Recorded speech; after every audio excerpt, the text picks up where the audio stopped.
वो दोनों दिमाग से काम ले रहे थे।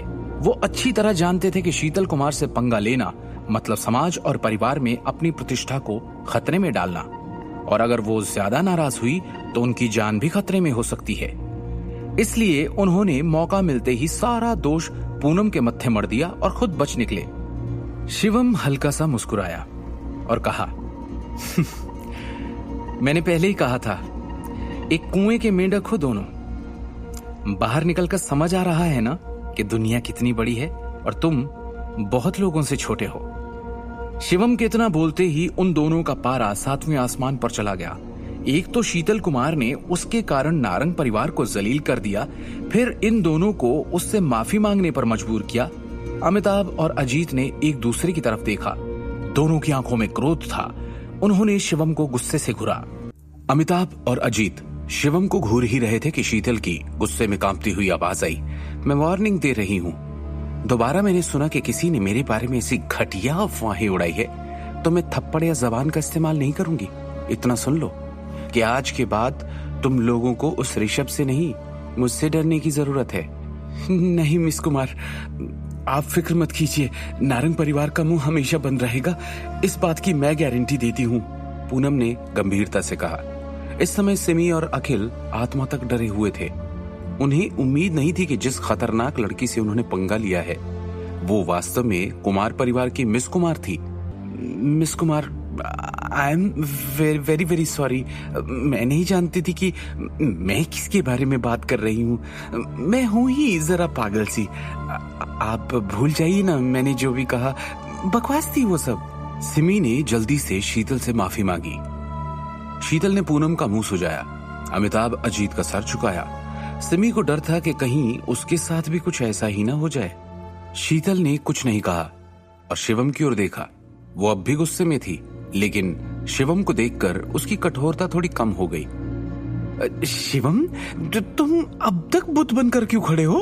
अरे भाई, तुम इस शीतल को जानते हो, कुछ कहने में मेरी मदद तो करो। सिमी ने जल्दी से कहा। तुम अब भी हमारे दामाद हो, फिर भी तुम इतने कठोर दिल कैसे हो सकते हो कि ये सब अपनी आंखों से देख रहे हो, बोल कुछ नहीं रहे? शिवम असल में कहना चाहता था, जैसे आप दूसरों से भीख मांगती हैं वैसे मुझसे भीख मांगकर ये बात कहिए, लेकिन उसने कुछ कहा नहीं, बस सर हिलाया और सिमी की तरफ देखा तक नहीं। ओह, तो अब ये शिवम तुम्हारा दामाद हो गया? हाँ? शीतल से सिमी का दोगलापन बर्दाश्त नहीं हो रहा था। उसने उसे झाड़ते हुए कहा, अभी तक तो बड़ी अनाप शनाप बातें कर रही थी उसके बारे में, अब उसी से मदद की उम्मीद करने लगी। अरे कैसे इंसान हो तुम? ये सुनकर सिमी की हालत और खराब हो गई। किससे छुप रही हो? अरे तुम लोग इस लायक भी नहीं हो कि मैं तुम पर हाथ उठाकर अपना टाइम वेस्ट करूं, शीतल ने ठंडी ठिठुरन के साथ कहा। और एक सबसे इंपॉर्टेंट बात सुन लो, मेरे अंडर जो एंटीक कंपनीज है, शिवम अब उनमें से एक का जनरल मैनेजर है, तो उस पर आंख उठाने के पहले तुम लोग 10 बार सोच लेना, शीतल ने ठंडे स्वर में कहा। उसके बोलने के बाद नंबर 6 और नंबर 7 ने कार का दरवाजा खोला। शीतल शान से कार की पिछली सीट पर बैठ गई और जल्दी से नारंग परिवार के घर से निकल गई। नारंग परिवार के लोगों का समूह पीछे छूट गया। उनके हाव भाव भद्दे थे। जिस नजर से उन्होंने शिवम को देखा वो काफी नफरत भरी थी। पूनम ने एक शब्द भी नहीं कहा। उसने अपना आधा सूजा हुआ चेहरा ढक लिया और अपनी एसयूवी में बैठ गई। वो मायूसी से ड्राइव करके वहां से निकल गई। अमिताभ और अजीत के चेहरे गुस्से से लाल थे। उन्होंने एक दूसरे की तरफ देखा और बिना कुछ कहे एक गाड़ी में बैठकर निकल गए।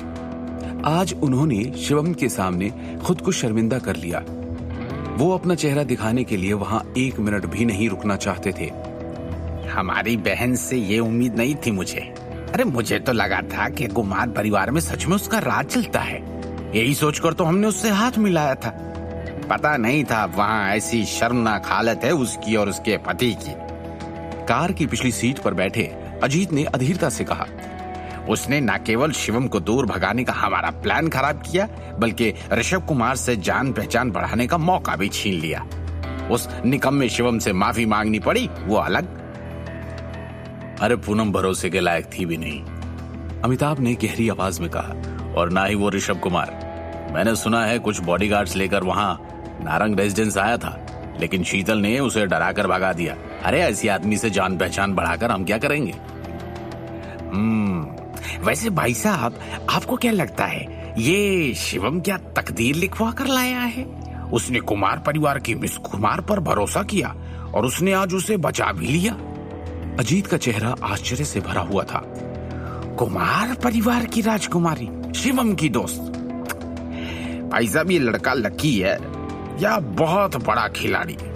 आगे की कहानी जानने के लिए देखिए अगला एपिसोड सिर्फ पॉकेट एफएम के यूट्यूब चैनल पर, और शिवम द हिडन वॉरियर के सारे एपिसोड्स को सुनने के लिए डिस्क्रिप्शन में दी लिंक से डाउनलोड करें पॉकेट एफएम ऐप।